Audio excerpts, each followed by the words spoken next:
Hey, this is Drew from Moon Audio, and welcome back. We're here today to talk about IEMs that I was discussing on Tuesday for Tech Tuesday Talk.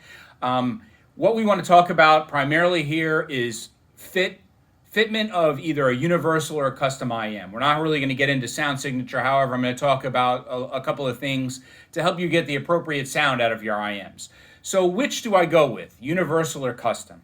Well, really it comes down to a couple of things. First of all, our ears are like a fingerprint. No two are the same. They're small, medium, large, gigantic, even really teeny ear canals. And so trying to find the right fit that is appropriate for your ear is very important.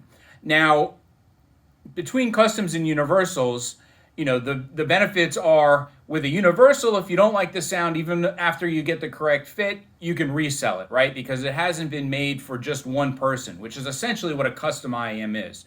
You go to an audiologist, they shoot foam into your ear, they create a mold, and we create your custom molded IEM from that mold. And essentially, that's only going to fit you. You can't resell it. Most custom IEM shops will not do recasing for those IEMs. There are some overseas companies that will do it, but in most cases, that's tough to do. So if you want to own 15 different IEMs, the best thing to do is go with universals. If you're going to buy just a couple of IEMs or you're going to buy one endgame IEM, then customs might be the right way to go.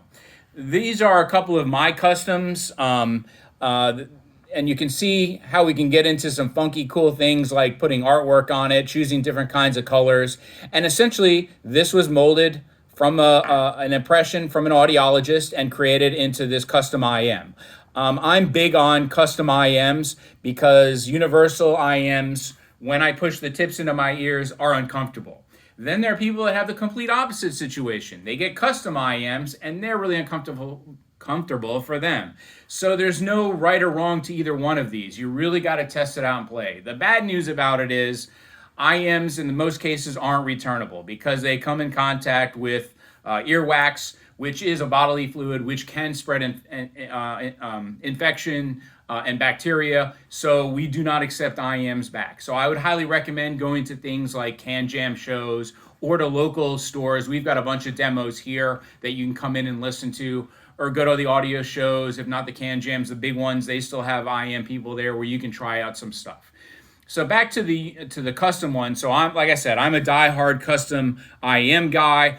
I find them the most comfortable. The great thing about it is that they are super easy to clean. This is an eyeglass eye wipe that I use to clean my IEMs after I'm done with them. They get the earwax off really easily. If I want to go to the gym and sweat like a pig, they're acrylic. It's easy, really easy to clean them. Sometimes you've got to dig into the canals of the IEM, the tubes, the ports, to clean out some earwax from there. And they give you tools to do that. It's not that complicated. But if you're a runner, a heavy-duty gym person, and you're going to be sweating like a pig, really custom IEMs are for you, in my opinion. They're worth the extra expense to go through because they're so easy to clean. They're easy to take in and out. They're just effortless. And once you get your custom IEM, if there are some fitment issues, there are ways to send them back to either JH Audio or Empire Ears, which are the two customs that we primarily sell. And they can do some finagling to the shell to make it fit better for you. This is a IEM tip sheet. This is on our magazine for both Empire Ears and JH Audio. Our magazines are at the bottom left-hand corner. The link for the magazines is the bottom left-hand corner of any one of our web pages. You will need this impression tip sheets to take to an audiologist so that they correctly make your impressions. So now let's get to universal IEMs. So the biggest thing with universal IEMs, not forgetting about the sound for the minute, is comfort and fit. The bottom line is you will see here that I have a whole bunch of different tips. If your IEMs come with tips, and like for example, these are the tips that come with the QDC IEMs. It's got the typical polypropylene mushroom tips, then it's got double flanges. If these two types of tips don't work for your size ears or don't fit comfortably, there are so many options out there, and you really got to buy a bunch to find what's right for you. So if you're not getting the proper sound and you're not getting the comfort you're looking for, don't get distressed. You can go to places like complyfoam.com. You can go to SpinFit, Acoustitune. These are some of the Empire Ear foamies. I've got some of the these are Sony IEM tips that you can get. These are Empire ears. You can go onto Amazon and you can buy 10,000 tips. They're stupid cheap. There's no reason not to find the right one for you. So don't be disparaged if it doesn't feel comfortable and you're not getting the proper sound. Getting the proper sound requires getting a seal. And this is true for both customs and for universals. So a seal is essentially when you get the suction of the IEM in your ear, when you push it in, and it bonds between either the acrylic and earwax or the tip and earwax. And essentially that's when you're going to get good bottom end thump to your IEM. So if you're not getting a lot of bass, that means you haven't properly pushed in the IEMs to get that proper seal. Or in the universal case, that tip doesn't provide the right geometry to give you that proper seal. You'll see here also, I'm showing a couple of different IEMs based on sizes, small canals, right? And then this is a QDC IEM.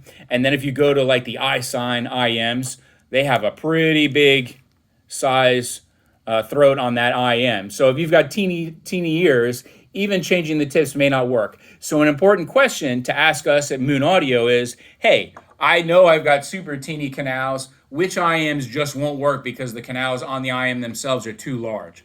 If they're smaller like those QDCs I just showed you, you can get any size tip to make up the difference for your ear canal. So that's a pretty good roundtable discussion on the different options of fit and feel and finish of trying to get your proper IEMs to fit you properly so that you're comfortable to get your seal. And that is 50% of the game when it comes to IEMs, trying to get that proper seal and getting the right fit. So hopefully I've enlightened you. If you've got any questions, leave us down below on Facebook or Instagram and we'll get back to you. Thanks for joining us and make sure to subscribe and we'll see you next Tuesday.